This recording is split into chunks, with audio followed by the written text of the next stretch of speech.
صارت معكم شي مرة انه بعض المنتجات بتوقف تشتغل؟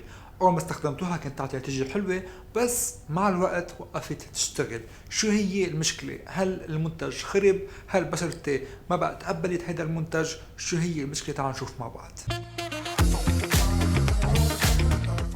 إذا هيدي أول مرة بتحضروني، أنا جوزيف وأنتو على سكنفيتس. سكنفيتس هي قناة بنحكي فيها عن عناية البشرة والعناية بالنفس، فاشتركوا بالقناة وكمان اكبسوا على الجرس تعرفوا عن كل فيديو جديد أول ما ينزل. كلنا مرقنا بهيدي الحالة، بكون عنا بشرة فيها مشاكل، مثلا في عنا حبوب، في عنا مسام واسعة، ومنلاقي منتج بيحللنا هالمشاكل، بخفوا الحبوب، بتوحد لون البشرة، وكمان بخف منظر المسام.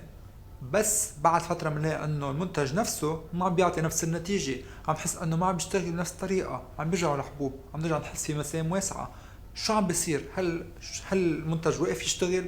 هل في شي عم بيصير انا ما عم بعرف عنه؟ في عنا اكتر من سبب لحتى هيدا الشي عم بيصير، ومنهم هو انه المنتج صار قديم. اذا انا اليوم اشتريت منتج من سنة وفتحته من سنة، معقول بعد هيدي السنة ما بقى يشتغل بالطريقة الصح؟ كيف في اعرف؟ اي منتج تشتروه من السوق للعناية البشرة حيكون عليه مكتوب قد ايه عندكم وقت بعد الفتح لحتى تستخدموه. فاذا حتلاقوا على العلبة، مش على القنينة ايام، على العلبة نفسها بيكون مكتوب كم شهر. على هذا المنتج اللي بايدي في عنا 6 شهور، فاذا بعد ما افتح هذا المنتج عندي 6 شهور لحتى الاقي احسن نتيجة منه. هل حيصير مضر بعد 6 شهور؟ لا، بس نتيجته حتخف طبعا. فدايما لما تشتروا اي منتج اكتبوا على العلبة اي متى فتحته لحتى تتذكروا انه تستخدموه قبل ما تخلص هيدي ال6 شهور او السنة، لحتى تستفيدوا منه باكتر ما فيكم، لانه مع الوقت رح تخف فعاليته. اذا انا اليوم بعرف حالي انه ما حاستخدم كثير من هذا المنتج، في اشتري الحجم الاقل، ما ضروري اشتري الحجم الكبير، وبعرف انه ما حخلصه خلال هال6 شهور او خلال هيدي السنة. وما زلنا حكينا عن الاستخدام. في بعض الايام اول ما نشتري اي منتج نستخدمه بكثرة اول فترة، بانتظام اكثر اول فترة، ومع الوقت نصير نخفف. فاحنا بنحس حالنا انه المنتج عم يخف فعاليته، بس احنا فعليا احنا ما عم نستخدمه مثل قبل بنفس الانتظام. فكتير مهم انه ننتظم على نفس المنتج، نستخدمه كل الوقت لحتى نضل نلاقي نفس النتيجة. لما عم بوقف عم خفف من هالنتيجة. فالانتظام هو كتير مهم بالعناية البشرة. شغلة تانية معقول تكون عم بتصير هي انه عم نستخدم منتج جديد مع اول منتج، وهيدا الشي عم بيعمل تضارب بالمكونات. في بعض الايام بعض المكونات بتشتغل مع مكونات تانية بالطريقة الصح، وهيدا الشي بيؤدي لواحد من هالمنتجات يوقف يشتغل بالطريقة الصح. مثلا استخدام منتج فيه مؤشر مع منتج تاني فيه مؤشر هيؤدي لتقشير زايد للبشرة، وهيدا الشيء بيؤدي لاحمرار وتهيج، وهيدا الشيء بفرجينا انه ما عم بيشتغل هيدا المنتج. مثل تاني في يكون البيبتايدز. البيبتايدز معروفين انه فيهم يكونوا حساسين على بعض الاحماض، فبتنتبهوا هون انه في مكونات ما بتناسب انه تشتغل مع مكونات تانية. في عندي فيديو بحكي فيه عن شو هي المكونات اللي بتختلط مع بعضها، فيكم تشوفوه على جنب. يلي بنصحكم فيه لحتى تلاقوا احسن نتيجة انه ما تفوتوا كتير خطوات بالروتين تبعكم، لحتى ما تعقدوا الموضوع عليكم.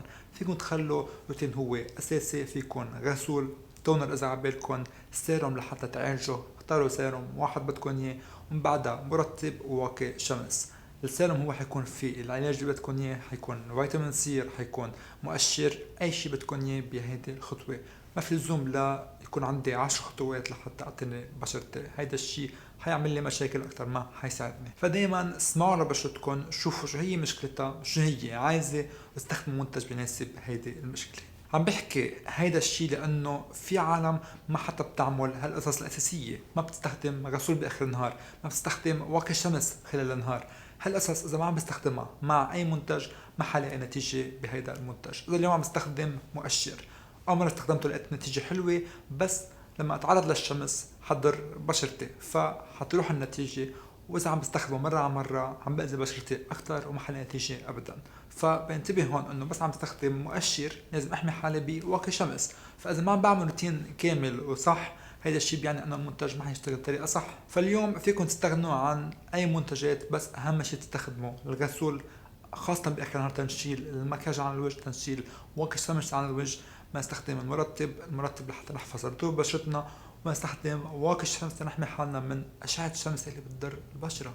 من الأسباب التانية اللي معقول تكون عم تؤدي لأنه المنتج ما يشتغل، إنه في بعض الأيام بنتحمس كتير على منتج وبنحط أكتر من اللزوم لحتى نستفيد أكتر، وهذا الشيء أيام بيؤدي بيطلع بياض على البشرة، بصير يجمع المنتج، وهذا الشيء بيعني انه ما عم بستفيد منه، ما عم تستقبله البشرة. فايام بس كتر اكتر ما بيعني انه عم بلاقي نتيجة احسن، بس بيعني انه ما عم بستفيد من المنتج. فدائما استخدموا كمية قليلة، ما بتحتاجوا اكتر من هيك وما تهدروا المنتج. اهم شيء بالعناية البشرة هو الصبر.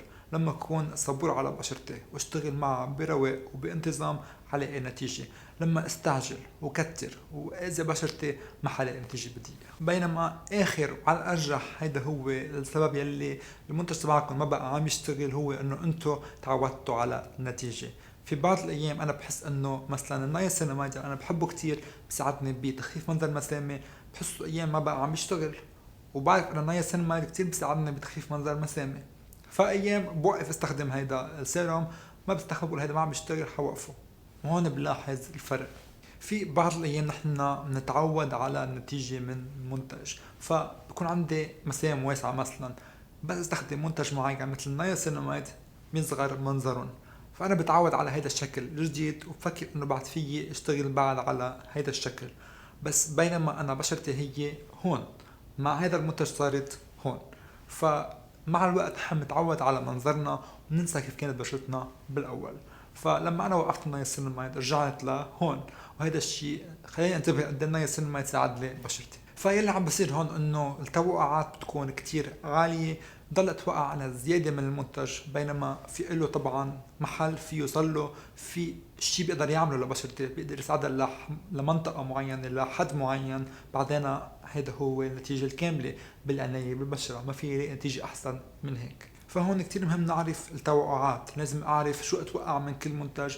ما أتوقع من منتج لما تحول له عيون إنه يشيل لي السواد كليا عن بشرتي، هيقدر إنه يحسن بعض الأيام، هيقدر إنه يقدر يفتح هذه المنطقة بنسبة 10% مثلا بحد أقصى، بس ما في اليوم اتوقع انه عناية البشرة هي تغير بشرتي كليا. يلي بضمن لكم هو انه لما تستخدموا عناية بالبشرة حتحافظوا على بشرتكم، حتلاقوا انه بشرتكم بتحبكم اكثر، حتقدر انه تحكموا تنظموا الفازات الدهنية تبع بشرتكم، حتلاقوها مرتاحة للنهار، ما حتلاقوا انه بشرتكم عم بتضايقكم عم تفكروا فيها، حتحسوا انه بشرتكم عايشة معكم بسلام. اذا اليوم بشرتكم عم بتضايقكم لدرجة انه ما عم تلاقوا حل بعناية البشرة، اذا عندكم مشاكل مثل حب الشباب يلي بيكون كتير عنيف، اذا عندكم ندب على بشرتكم ما عم بتروح عناية البشرة، لازم تشوفوا دكتور جلدي لحتى تلاقوا علاج مع بعض لحتى تحلوا هيدي المشاكل.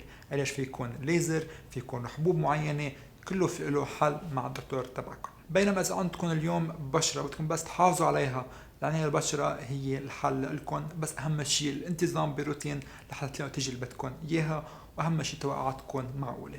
وهيدا كان كل شيء اليوم. اذا حبيتوا هيدا الفيديو بليز كبسوا على اللايك. اشوفكم بالحلقة الجاية. باي باي. Ladies and gentlemen.